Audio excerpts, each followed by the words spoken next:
All right. Hello, everyone. Thank you for coming to this session on success and cultural adjustment in the classroom and beyond. I ask that everyone please remain muted for the duration of this presentation. And then at the end, you'll have an opportunity to ask any questions that you might have. This presentation is being recorded, and it will be posted on our YouTube channel for UC International. So if you don't feel comfortable being on camera and asking a question, feel free to leave your camera off. And you can also type any questions you have into the chat, and I will answer those at the end of the presentation as well. So I want to first welcome you all again to UC and to the United States. We're so happy that you're here and that you chose UC as the place to further your education.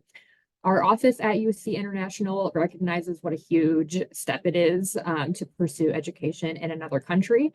And we truly admire the bravery of all of our international students who come here.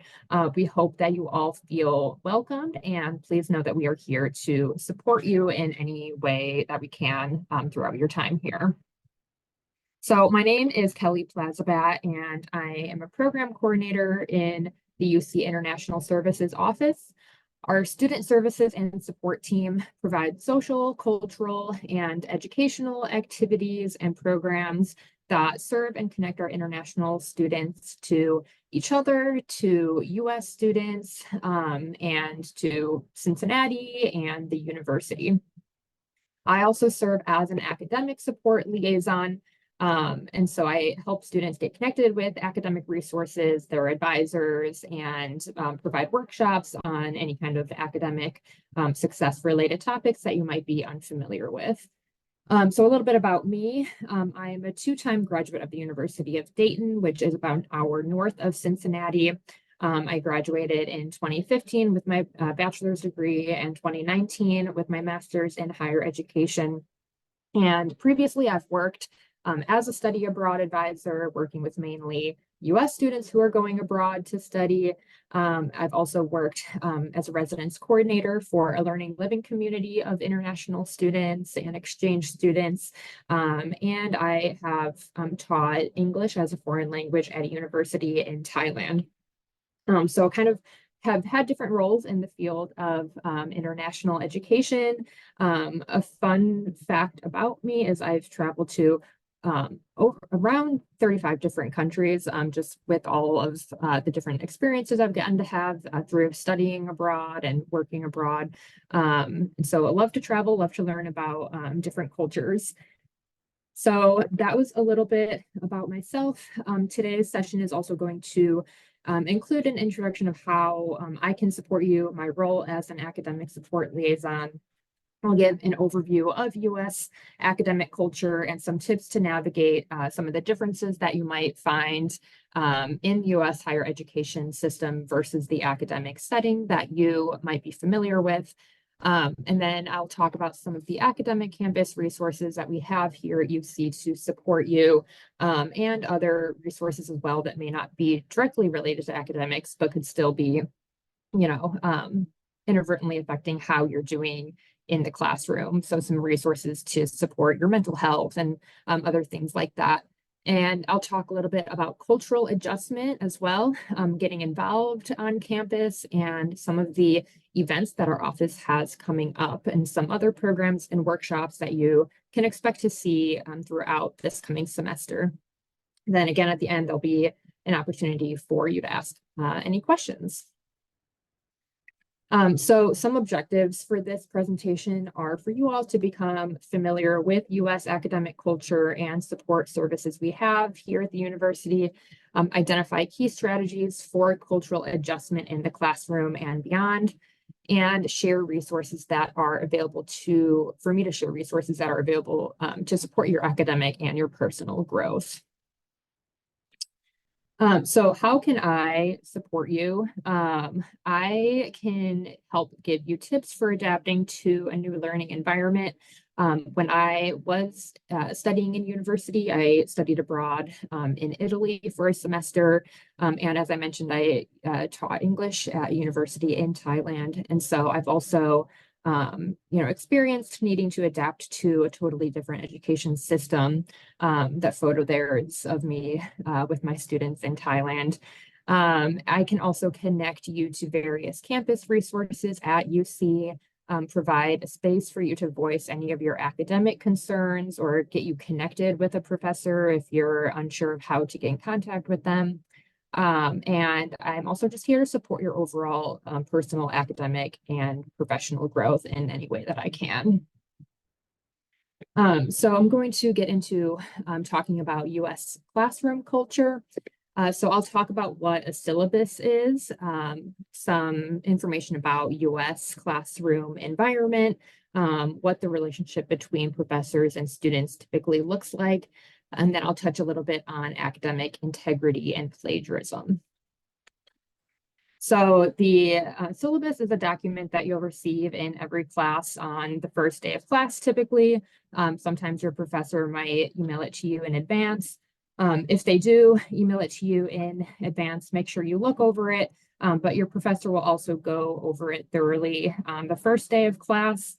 And the syllabus will include things like the instructor's contact information, where their office is, when their office hours are, which is when they'll be available for you to drop in and chat with them and ask them any questions.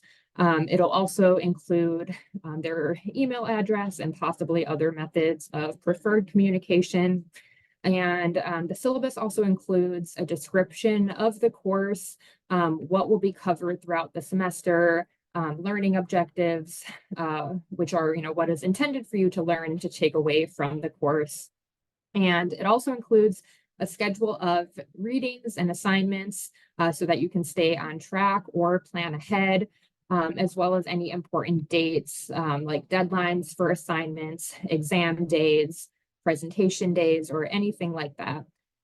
The syllabus is also where you can find policies specific to that class. It will include how grading will be conducted, what the attendance policy is. So sometimes professors might allow you to miss like 1 or 2 classes, and then after that you'll start being penalized for additional classes that you miss. So whatever their kind of policy is for attendance, that will be laid out in the syllabus as well. And it will include the professor's policy on late assignments and whether late assignments are even accepted. And it will include some information on academic misconduct and the consequences for not abiding by those policies. So in the US classroom, these are some of the preferred teaching methods. Some professors might have classes that are largely lecture style, where the professor is kind of at the front of the class, giving you information, usually with a PowerPoint, and expecting you to take notes on what they're saying. Most professors will also incorporate small or large group discussions, and in the US, you are expected to participate in discussion. I know that that can feel really unnatural and sometimes scary for a lot of students who come from academic cultures where you're supposed to just kind of absorb the information and not really voice your own thoughts in class. But in the US, it is highly encouraged to speak up in class and to give your own opinions on the topics that you're learning about. A lot of times professors will even give grades for participation. So if you don't, speak up in class during those discussion times, that can sometimes negatively affect your overall grade in the class. Another teaching method that many professors incorporate is application of theory. This can be in the form of case studies where you learn about something and then have an example provided where you arrive at a conclusion based on what you learned. In US higher education, there's also a lot of group work and group projects. So you'll be expected to meet and work with your peers, both inside and outside the classroom. And professors want to see you able to apply what you're learning in class to the professional opportunities that you engage in, whether that's through internships, co-ops, on-campus jobs, etc. So these are some of the expectations of you as a student. Your role is to listen in class, take notes on what is being said, and to complete any readings or assignments. You also are expected to think critically about the content that you're learning. And again, encouraged to have opinions and to express those opinions and perspectives in class.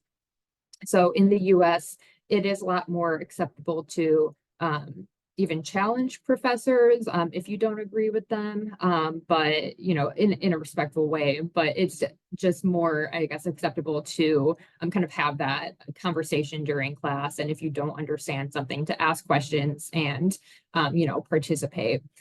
So again, that can seem really unnatural, but professors here are not seen as kind of the be all end all holder of knowledge like professors in some other countries. So it's more normal to engage in dialogue. And lastly, your role is to demonstrate understanding of material through discussion, through being prepared for quizzes, and through answering questions in class if a professor calls on you. So this slide demonstrates how you might be evaluated in class and what factors could contribute to your overall grade in a class. So again, I used to work as a study abroad advisor, and I would advise mostly US students who were going to study in other countries. And the biggest piece of feedback that I would always get from students when I would ask about how they were adjusting to the academics in whatever country they were studying in, typically in Europe though, would be that they weren't expecting their entire class grade to be based on one final exam at the end of the semester, or maybe two exams. They might have a midterm and a final exam. So those students weren't used to, not knowing what their grade was throughout the semester, or so much of their grade being based on like one or two factors.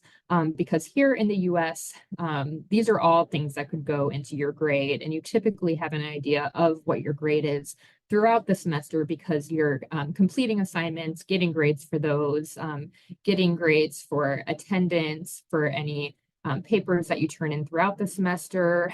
There's often quizzes throughout the semester as well, which are smaller tests or exams that you'll take throughout the semester. You also would be graded on any group projects, class participation, and then the written exams or oral exams, and also Canvas discussions. So Canvas is an online tool for faculty to upload course content and accept assignments. And students can submit their work on the platform and also collaborate with instructors and other students within Canvas. So sometimes you'll be expected to be part of online discussion boards, and you could receive a grade on that as well.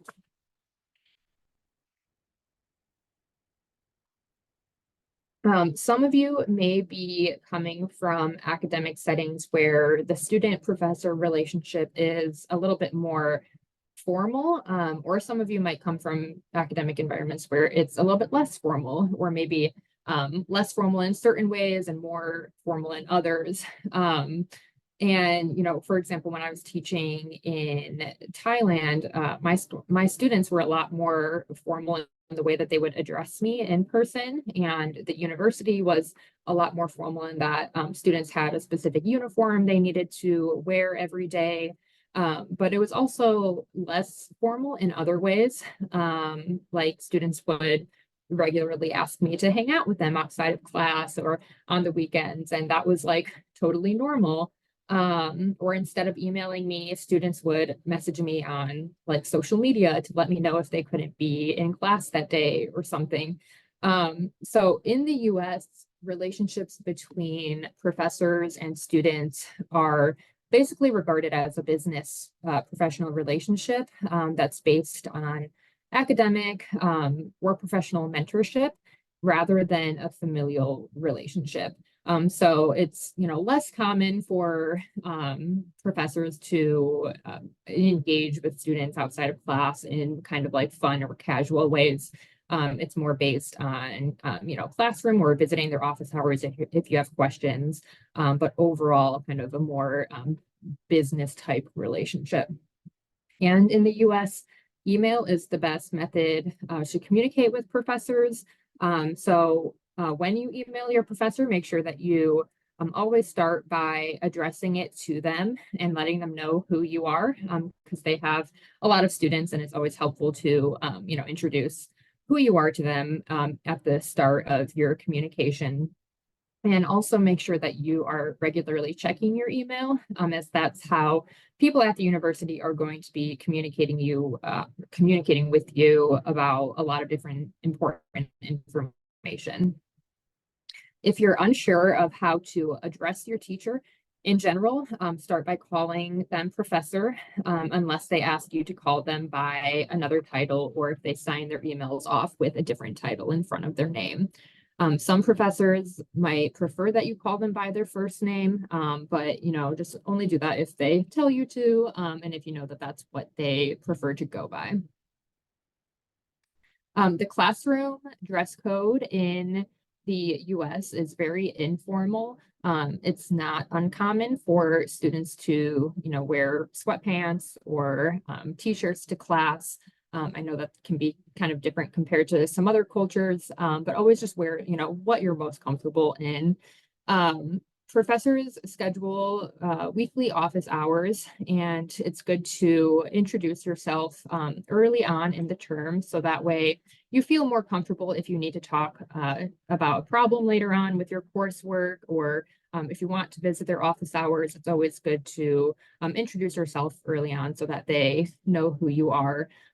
Also, if you want to ask a professor for a reference, if you're applying for a job or later on, applying for a graduate school, it's really important that they know who you are and are able to speak to your abilities, and why you would be good for whatever role you're applying for. So I encourage you to attend professors' office hours once in a while.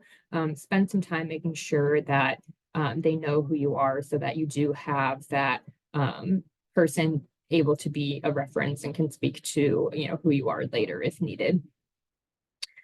Use the office hours as an opportunity to ask questions, discuss coursework, and request assistance before you fall behind in a class. So if you want to have like a longer conversation about academic goals or professional mentorship, then it's best to schedule a separate meeting with the professor, and not use their office hour time to have some of those longer conversations. And again, when you talk with or email your professor, be direct and to the point. Keep the conversation focused on class questions or problems, and kind of what exactly you're wanting to know, so that it's clear that they and they know in what way that they're able to help you. It's also common in the US for there to be teaching assistants in some classes. And so these are people who help the professor, sometimes with grading. Sometimes they may be the ones mostly teaching the class. So if you have, a teaching assistant who looks like they're, not too far from your age, it's likely a graduate student TA who is helping with that class. It is also important to stay in touch with your academic advisor. Every student at the university is assigned an academic advisor. Most of you have probably either already had a meeting with them or have communicated with them in some form. They're the ones who will work with you to navigate your college experience, making sure that you stay on track for degree completion. They'll discuss course requirements with you and make sure that you're planning out your course appropriately. They also are another resource to advocate for you and connect you to other campus resources. If you're having any type of academic problem, they are the best people to talk to.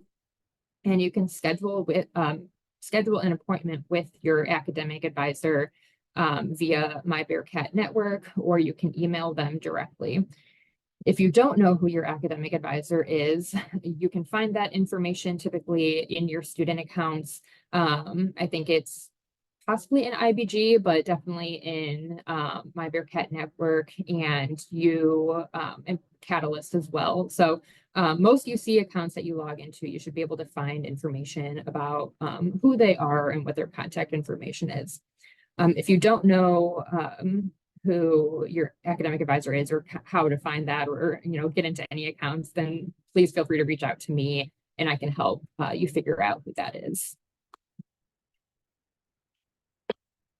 So next, to touch on academic integrity and plagiarism a little bit. Plagiarism is the practice of taking someone else's work or ideas and passing them off as your own. These are all the different ways that UC defines plagiarism. And I know that this concept might be a little bit unfamiliar to a lot of students coming from other countries, because it's not really a universal concept or something that is seen as wrong in some other cultures. But in US higher education, it is not allowed, and there can be really strict consequences for plagiarism. So any of these examples, submitting another's published work or unpublished work as one's own without crediting the author or the person you got it from, submitting as one's own original work without reference to the source of the material, submitting as one's own original work produced through unacknowledged collaboration with others, or submitting one's own previously written work without modification or instructor permission. So these are all things that constitute as plagiarism, and the Academic Writing Center or UC libraries can give really good advice on how to avoid doing this, or just, more information on things that can constitute as plagiarism. We created a video series a couple semesters back that lives on our UC International YouTube page, and was also, I think, added to the online orientation for new international students that's in Canvas. But the video series explains the cultural context of plagiarism, how UC defines it, and advice for how you can prevent unintentional plagiarism.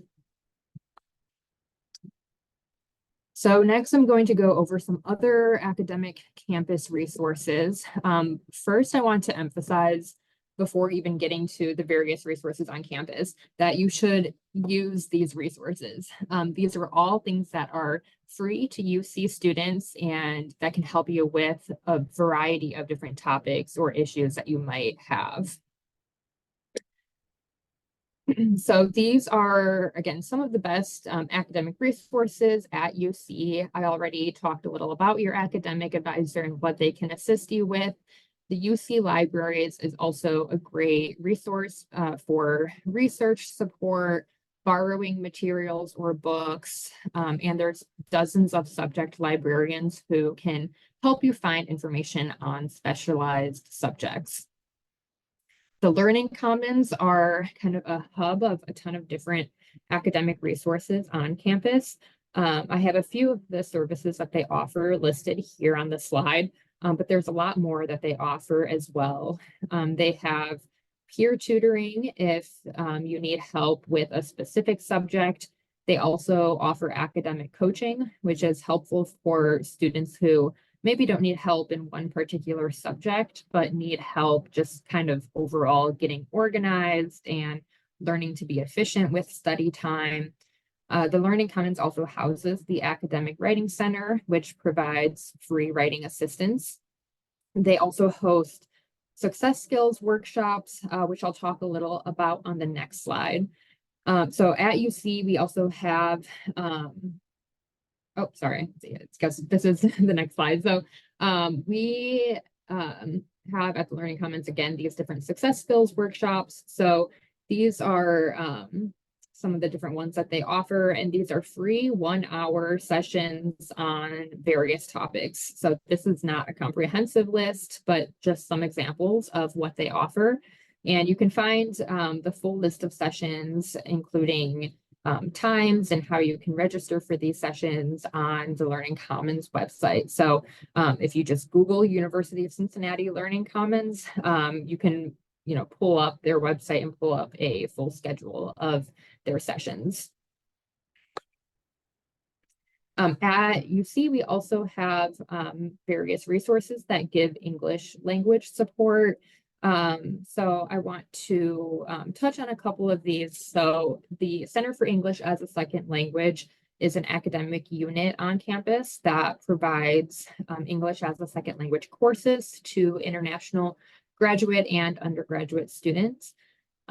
These are 4 credit classes, and they are classes that you do pay for. But then there's also opportunities for free conversation groups. The Clifton Library has a free ESL conversation group that meets weekly from 11:30 to 12:30. Our office also used to host a conversation group in our office too, but we are currently on a hiatus for that. And if it does come up anytime during this semester again, then that information can be found in the newsletter about, where the meeting times are. But for now, we have a close working relationship with the people at the Clifton Library, and they offer a great ESL conversation group for anybody to come to. Again, they have weekly meetings, and it's just a good way to, practice conversational English skills in a casual environment. So I also want to touch on some other campus resources at UC besides ones that are strictly academic, because there are other factors outside of the classroom that could be negatively affecting how you might be doing it academically. And it might not be an issue of just needing that academic support. Having a healthy mind, body, and overall wellness can help you be successful in the classroom. So these are some of those additional resources that are there to support your physical, mental, and overall health. So counseling and psychological services, they offer mental health counseling, group therapy, crisis intervention, and then, University Health Services, they have primary care immunizations. If you were in that session prior to this, they have they were there and they answered a lot of questions about what they're able to offer. And they also have their email and whatnot available for you to reach out if you have any additional questions.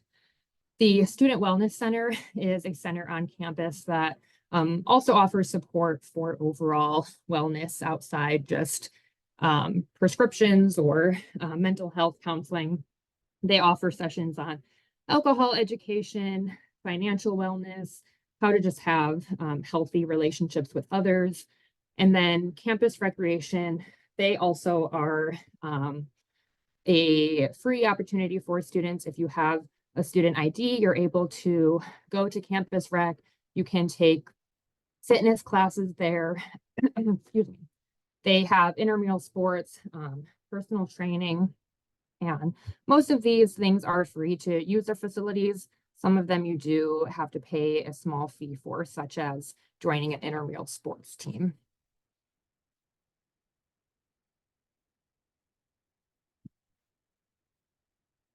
So the other part of this title of this presentation is cultural adjustment. So what is culture?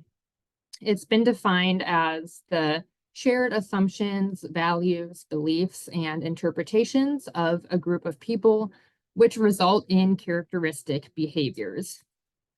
So this iceberg model is used to describe that concept of culture, where similar to an iceberg, there are only some aspects of culture that are visible or that float above the surface of the water. And this can include things like language, food, music, dress, so things that are kind of easy to see, taste, or hear. But this is only the tip of the iceberg, and the majority of a person's culture lies underneath the surface and is not immediately visible. So this can include things like a person's worldview, their religion, concepts of time, concepts of justice. And these deeper parts of a person's culture carry a higher emotional load, and there can be a lot more conflict when these deep parts of culture aren't understood. So at some point during your time at UC, you're probably going to notice things that Americans do, or things that, peers from other countries do that you might not understand, or that you might even think is a little bit weird. And this is a normal part of cultural adjustment. At some point, you're probably going to experience a bit of culture shock and homesickness, because people here are doing things in some way that you're not used to them being done at home. And again, this is totally normal. When it does get to be a little too overwhelming, that's when I would recommend scheduling an appointment with a CAPS counselor, or counseling and psychological services counselor. And please get involved on campus and do things to build a network of support and community, because it will make that cultural adjustment so much easier to navigate. So in the previous session, if you all were in that main session we did just prior to this, we talked a little bit about the IPALS program, International Partners and Leaders. In that second video, Dev talked about it a lot. He's one of our iPals, but this is a group of about 60 students who serve as student leaders and help UC International run our different events. They also host meetups weekly. And it's a group of undergraduate and graduate students, domestic and international. There's, I think now over 18 countries represented in the group and over 30 languages spoken. And we have a recruitment period every semester for people who are interested in becoming iPals.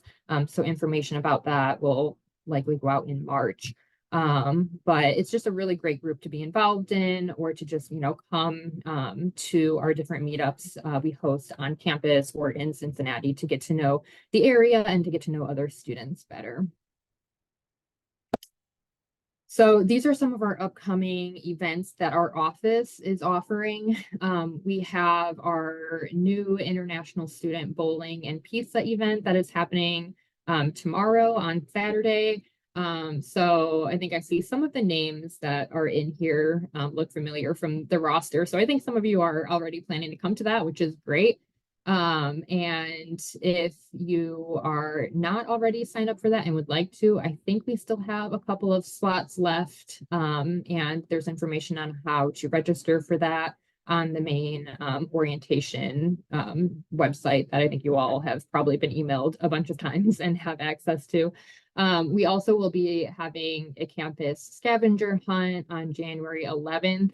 And we'll meet at the TUC atrium, which will provide more information in the newsletter and on our social media about where that is, where to meet, and what time and everything that will be hosted. And then on the 17th, we're hosting a lunch at Skyline Chili, which is very famous Cincinnati chili. It's kind of a chain restaurant that Cincinnati is known for.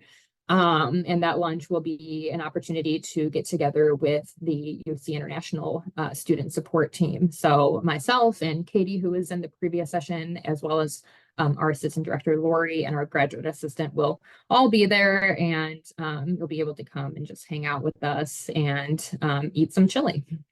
And then February 9th to the 10th, we have our International Student Retreat. And that is an overnight experience where we go to a campground in Indiana. And we, have different programming, and we eat a couple of meals while we're there, and we go snow tubing, which is super fun and a great opportunity to kind of maybe do something new if you haven't done that before. But the registration and information about that will also be available in the newsletter and on our social media as well. So those two places, the newsletter and social media, are definitely the best ways to stay up to date and know about what is happening on campus and what opportunities there are to get involved. So some other cultural event programming that we do during the spring semester is the International Student Prom, which we will have again on March 2nd, I believe. And we rent out the aquarium in Newport, and it's a super fun experience for students to get dressed up fancy. And it's something that a prom is something that like high schools in the US typically do, but we want to give students that opportunity to experience what it is like. We also have a driving workshop that we host every semester, and it'll be happening also in March for this semester. And information about that will also be coming out to students so that you can sign up for that if you are interested in getting an Ohio driver's license while you're here. If you're here for a little bit longer of a time, that might be worth it. We also offer study abroad in the USA trips. So for this spring break, we are taking a group of 20 students down to Houston, Texas. We're calling it Rockets and Rodeos because we are going to the Houston Space Center and we're going to the Houston Rodeo. So it'll be a week-long trip that students are welcome to. The registration is open now.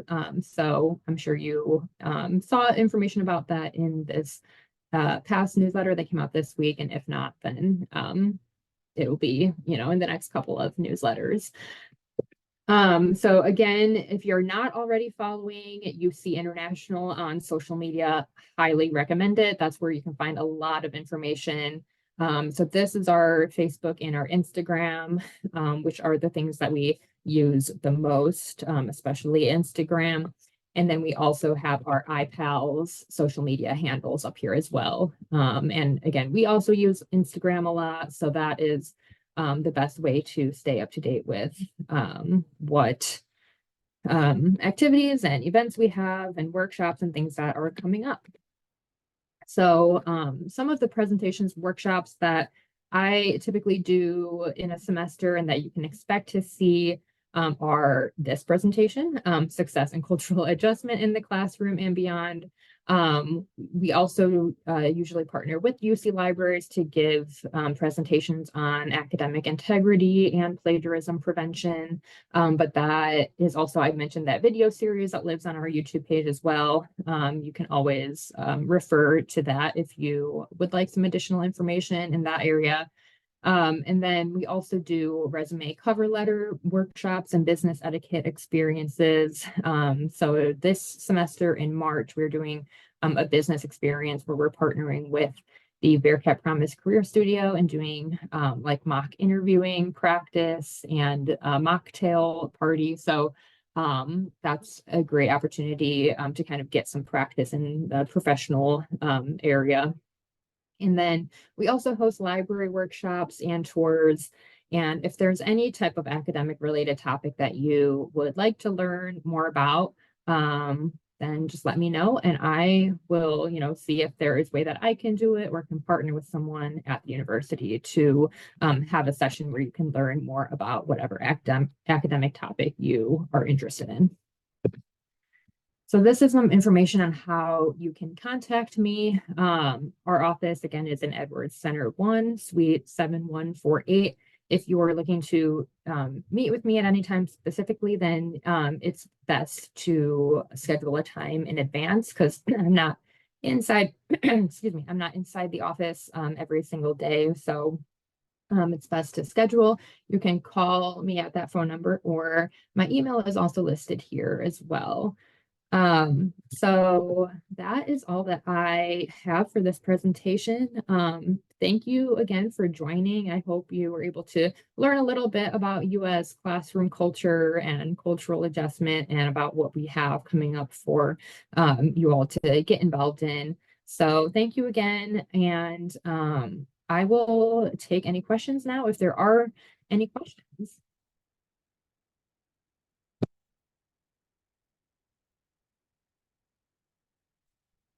Don't see any in the chat, but feel free to either type into the chat or unmute yourself and ask a question if you have any.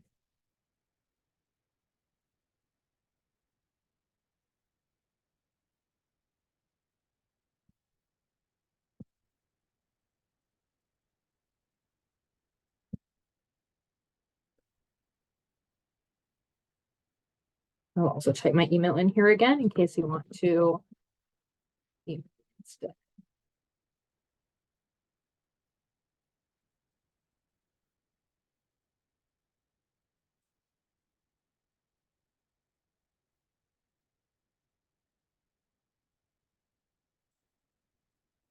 All right, and if there are no questions, then I will go ahead and end this. And yeah, thank you again for joining, and I hope you all have a really great semester. Bye.